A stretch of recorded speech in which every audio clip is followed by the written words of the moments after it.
Welcome to the By Design radio program. My name is Dr. James Proodian of Proodian Healthcare and ProodianHealthcare.com, where health literacy is the key to longevity. And as long as God has us on this side of eternity, my show is designed to help you and your families to feel better, function better, and live as many quality disease-free years as possible. I hope everyone had a wonderful week, and today's show, we're going to continue our conversation on fitness, reconditioning, as we've been outlining some topical shows. I should be able to wrap up this topic today. We left off last show with exercise program and guidelines, where we actually got into the nitty-gritty, the meat of designing an exercise program and what are the guidelines. So far, we've gone through identifying what reconditioning is, or deconditioning. And deconditioning begins with checking our biometric measurements, such as blood analysis, body fat analysis, fat mass versus fat-free mass. What are our functional abilities and what are our functional inabilities? This should be done one-on-one. Everyone has limitations. Everyone has their own set of circumstances, so that an exercise program and the guidelines that are designed in a reconditioning program are designed specifically for you and your predetermined goals. And remember, those predetermined goals get written down in a health journal. Just like we have a written financial plan, or we have a written insurance plan, we have written plans of our life. Just like that, your healthcare plan, your health plan should be written, whether it's a nutritional program, exercise program. So this way we could look at it every day. We could be motivated each day. I shared with you the picture of my wife and children are my motivators, which is why should we exercise? Why should we recondition ourselves? Improve our blood pressures, improve our blood values, improve blood flow through our brain, which is essentially important. So circulation, muscle density, muscle tone, reducing our risk of heart disease and stroke. These are all reasons to exercise. And like I had said, you could go to tandemradio.com. You could go to the previous archive shows if you'd like to catch up, if you're just joining me this week. So Luke 1:37, for with God nothing is impossible. Let's continue that journey, and let's continue to improve the quality of the things we can control while we're on this side of eternity. And let's understand an exercise program and their guidelines. We talked last time about, before we begin an exercise program, we should have a physical and get a good physical exam with a thorough blood test. Those of you out there, I went through the checklist of having like the excessive obesity with the inability to walk or making it difficult to walk, angina, chest pain, recent heart attack, irregular heartbeat, uncontrolled diabetes, blood pressure greater than 180 over 110, acute illness, or a resting heart rate over 110. These are just like 8 to 10 things that I had written down, which were signs, symptoms, conditions not to begin an exercise program. You should only seek help under a doctor's supervision, especially if you're taking some certain types of medication, such as Coumadin, which is a blood thinner. You want to make sure that your doctor is on board and has signed off on the type of exercise that you're doing. So that is just a precursor. Let's get in. We talked about our warm-up. Every exercise, every program that you're doing, you should warm up. We want to that helps you reduce your risk of injury. It increases your range of motion. It loosens up the muscles, and it gets blood flowing. Then we talked last show about aerobic conditioning. Now, aerobic conditioning is wonderful. This is the way we're going to improve our heart rate. We want to exercise in our heart rate zone, and you should learn what that is. We want to do things such as jogging, cycling, stairs, rowing, elliptical training, fast walking. This is to engage your fat burning metabolism. Okay, so we want to choose exercises that do not negatively stress our joints, such as jogging and running. Especially if we're a bit overweight, we haven't exercised in a while, we don't want to stress our ankles, our knees, and our hips. So there are ways we could aerobically train without stressing those joints. Once again, that's why you need a good teacher. Okay, you need a good instructor, you need a good partner, you need someone who is in the know when it comes to this.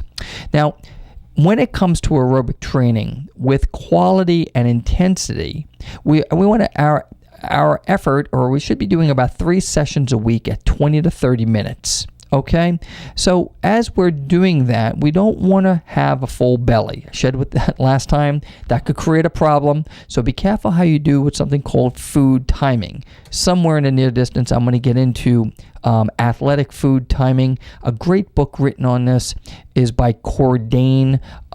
It's called The Paleo Diet for Athletes. It's a great book. He does a great job outlining timing your food. This is specifically for athletes. Interval training I like a lot. Obviously, stop exercising if you're feeling dizziness, pain, or nausea. Now let's get into resistance training. What are the rules and guidelines? Always, always, always execute proper, correct lifting form. This is essential when you're doing resistance training. This is one of the reasons why having someone who knows the proper correct lifting form is very important, that you learn from someone who knows this. So doing anywhere between 8, 10, 12 repetitions using weights such as dumbbells is what resistance training is all about. You want to rest between 30, 40, 50 seconds between your sets. You want gentle movements, okay? You want to be performing at least a 3 to 4 minute warm-up prior to engaging in resistance exercise. And remember to breathe. When you do resistance exercise, it's very important to watch your breathing. We want to exhale when we're exerting. So in other words, if we're doing bicep curls and we're pulling the barbell to our chest or towards our torso, we want to exhale when we're in the midst of exertion. We want to inhale on the part when we return the dumbbell back to its normal position. So again, stop exercising if you're feeling pain, dizzy, or nausea, and always maintain concentration and intensity of the effort. I always get a kick out of people talking on their phones, reading, or doing a whole host of other activities while they're exercising. So if you're not focused on what you're doing, you're increasing your chances of getting injured, and you're also not really putting in the effort that you should be putting into while you're spending time in your exercise program. So if you're pressed for time, we certainly want to make every second and every repetition count. You know, I kind of giggle at people who spend an hour and a half at the gym. I always ask them, what are you doing there that long? You know, a good workout, it could take 30 minutes, 20 minutes, 30 minutes. I've worked out in 10 to 15 minutes. It's the intensity and concentration that matters. So be conscious of that, particularly when you're doing resistance training, because we want perfect form when we're training with weights, dumbbells, etc.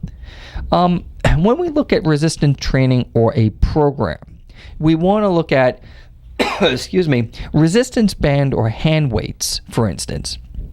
We want to hit all of the big groups of muscles. So those are your deltoids, which are your shoulder muscles, your pectoralis, which is your chest muscle, your back muscles, your arms. Now your arms are made out of bicep and tricep and forearms.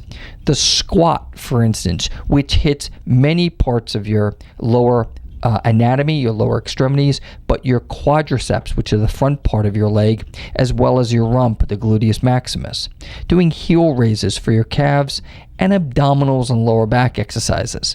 So resistance band and hand weights can do just that. We could train our deltoids, our pecs, our back, our arms, our legs, our calves, our abdominals, and our lower backs, just by getting the proper program that's designed for you. Now, someone with a lower back injury isn't necessarily in the right place to be doing lower back resistance exercises. There's various phases in rehabilitation that people like myself in everyday practice are coordinating for their patients. So for instance, someone with a lower back injury, we may want to start off on isometric exercises, not resistance exercising. So again, this is for the person who has gone through a thorough workup, is not experiencing pain, has been given a written deconditioning, reconditioning program, and they're using resistance band and hand weights to train these the variety of muscles I just went through. So that same program for your chest, for your deltoids and your latissimus, which are your back muscles. The shoulder is made up of a few different deltoid muscles. There's an anterior, a lateral, and a posterior. We should be hitting all of them. The biceps and triceps, which are in the arms. Lunges and squats for the lower extremity and our rump. Leg flexion and curls, again, for the quadricep and the hamstrings. Heel raises for our calves, and abdominals and lower back. So the sets, when you go to the gym, you do a certain amount of sets. And when you look at doing sets for a body part, you want to be maybe a warm-up set plus 3. 3 sets, 4 sets per exercise is adequate. And there are a million different types of workouts out there, and I'm just giving you some basic parameters to, if you're going to train your chest and do a bench press, for instance, you want to do a warm-up and then 3 quality sets. The number of repetitions that you should use is, again, for resistance training, we want to be somewhere between 8 to 12. So maybe the first set, you get 12 reps, you put a little more weight on the bar, then you get 10 reps, a little more weight on the bar, and you get 8 reps. That last rep should be that you can't do anymore. So when I say 8 to 12 reps, the number, the amount of weight that you're lifting during resistance training, if you're looking to do 12 reps, you want to find the weight. Let's say it's a 10-pound dumbbell, and I'm able to get that 12th rep and I can't do anymore. Write that down.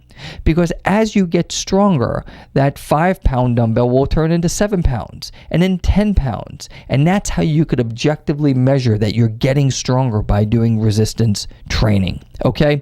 When you work down to 6 to 8 reps, that's really for more powerlifting. You're looking for more size and power. When you work anywhere above 12 reps, you're looking for more endurance and tone.